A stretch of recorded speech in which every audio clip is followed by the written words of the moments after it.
game.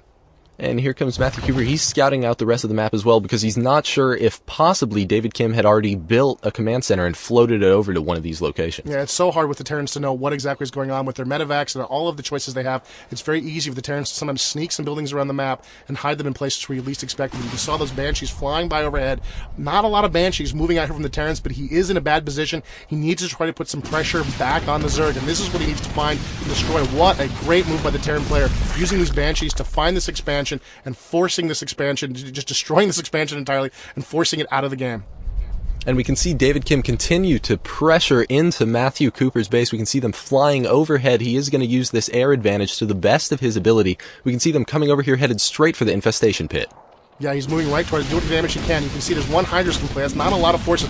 Oh, some infested Terrans being laid down by the Infestor. These guys are not that effective in combat, but they do have a rifle that can shoot air, and that's what the Zerg player needs desperately right now. He needs some anti-air. So he uses those infested Terrans as a soft counter to kind of get some forces into play. And here comes some Zerglings and Roaches trying to move out onto the map. They encounter the Banshees. They can't do anything against those Banshees, so they're forced to burrow and hide underground. Oh, and here comes some Nighthawks into play, using these new caster units, these new drone units for the Terrans. He's going to be able to use these to cast a variety of different spells against the Zerg. He's going to be able to create auto turrets anywhere he wants. He's going to be able to use a new ability called Hunter Seeker Missile, which moves very, very slowly, but does a lot of damage if you don't run for it. And you can see the Banshees and the Nighthawks are sort of dancing around in front here, trying to see what kind of advantage they can get over this planet. Oh, there's some Banelings take out a whole bunch of Marines as these Marines try to move up to reinforce their air units. Now we can see from the back door we do have David Kim moving in a couple of Marauders, a few more Marines, and those Nighthawks are coming back into play. That means that Infestor's probably going to go down in just a few seconds because those Nighthawks are detectors. They can see that Infestor burrow down so the ground. that's a lot of control lost for the Zerg player there. Now he does not have control of the front of the Terran base, and the Terrans are pushing out on the map, sort of doing what they want to do. They're backing up a little bit here, gathering their forces, but the Zerg player has lost a little bit of his board control. He was in absolute dominant control up until now, and it looks like the Terran player is making a little bit of a comeback here with his Nighthawks, his Marauders, and his Marines, pushing out of the board, trying to see what kind of damage he can do against this persistent Zerg player. Now David Kim is moving into the long haul. We can see him building 4 more barracks, bringing them out onto the battlefield. We do see that Matthew Cooper is bringing in these Hydralisks, taking down a few of those Banshees. These Hydralisks are very strong against air units because they do deal 6 bonus damage per spine. Yeah, they're very, very dangerous, and that's the threat he doesn't want to deal with right now. So he managed to drop one Banshee. Oh, and here's a battle moving in against the Terran player. There's a lot of Zerglings and a lot of Roaches moving in, and you can see the Hunter Seekers moving against the Hydras. Oh, tons and tons of damage against those Hydras as the Nighthawks back up, trying to avoid the worst of the damage. And it looks like the Terran player is going to lose this battle. They did a lot of damage to those Zerg forces in the fight. So Matt Cooper's moving back up towards the front of the base. He does not want to lose that contain that he had on David Kim. It's very, very important to keep David Kim as contained as possible in his base because Matt Cooper, as we can see, has been falling behind on unit count. Yeah, he does not have a lot of units right now, and he's even a little bit behind on the resourcing as well.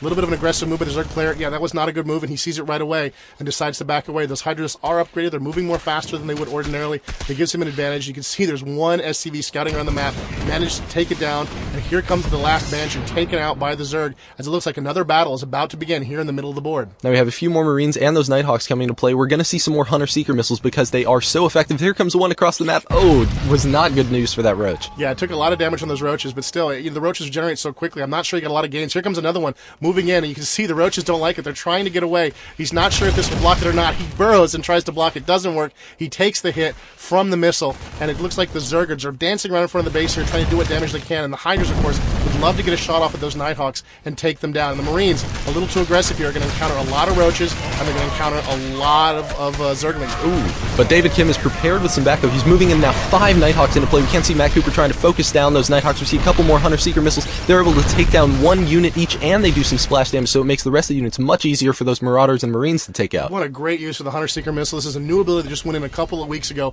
Neither player is quite sure how to deal with it yet. You can see the Terran player is using it very, very effectively, just tearing up this Zerg force again and again and again with these Hunter Seekers. The Zerg player, of course, needs to sort of press the attack. He's trying, but he needs to be able to successfully press the attack so the energy on those Nighthawks doesn't regenerate. The Terran player is getting a lot of bonuses right now because he gives a lot of time to regenerate the energy on those Nighthawks, so he's getting off a lot more Hunter Seekers than ordinarily he could be expected to get.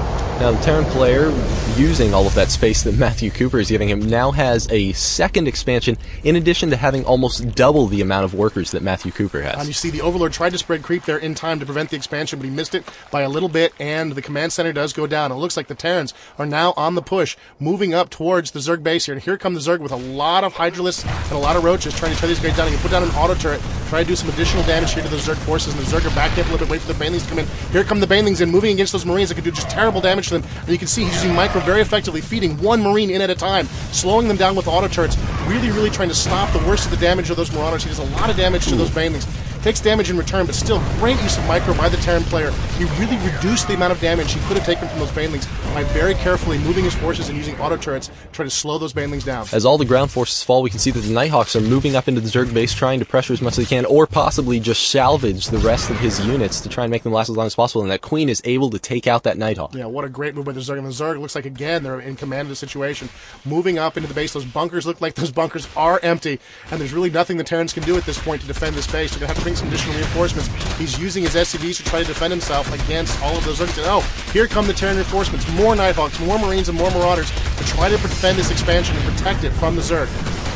Those Hydralisks and those Zerglings are just no match for this force. We see a ton of Nighthawks, we see some Marauders, we see some Marines coming in. Those Marines do have their combat shield research, which means that now instead of having only 45 HP, they have 55 HP. This is huge against Hydralisks and Zerglings. Yeah, it's a huge advantage for the Terran players. It really gives the Marine a lot of additional use in the late game to get that upgrade, and you can see the Terran players are back in control against all odds. He's got his Marines, he's got his Marauders, he's got his Nighthawks, he can detect burrowed units with his force, he can deal with just about any threat. Ooh, there are some Banelings trying to morph, but he morphed them a little too far to the front, and they're taking damage before they get a chance to come out of the battlefield. You can see they've all been taken out by those Marauders and those Marines, and the Terrans are pressing into the Zerg base. The Zerg player's backing up, trying to sort of buy himself some time to see what he can do to avoid the worst of this attack, trying to give time for his base defenses to tear up that Terran force. Matt Cooper's trying to use his Hydralisks, his Roaches, his Spine Crawlers to defend his base, but it looks like it's just no match with that combined Nighthawk backup for those Marines and Marauders. We have him moving in. It's looking like Matt Cooper's getting backed up into the corner. Is there anything that he can do to stop this situation?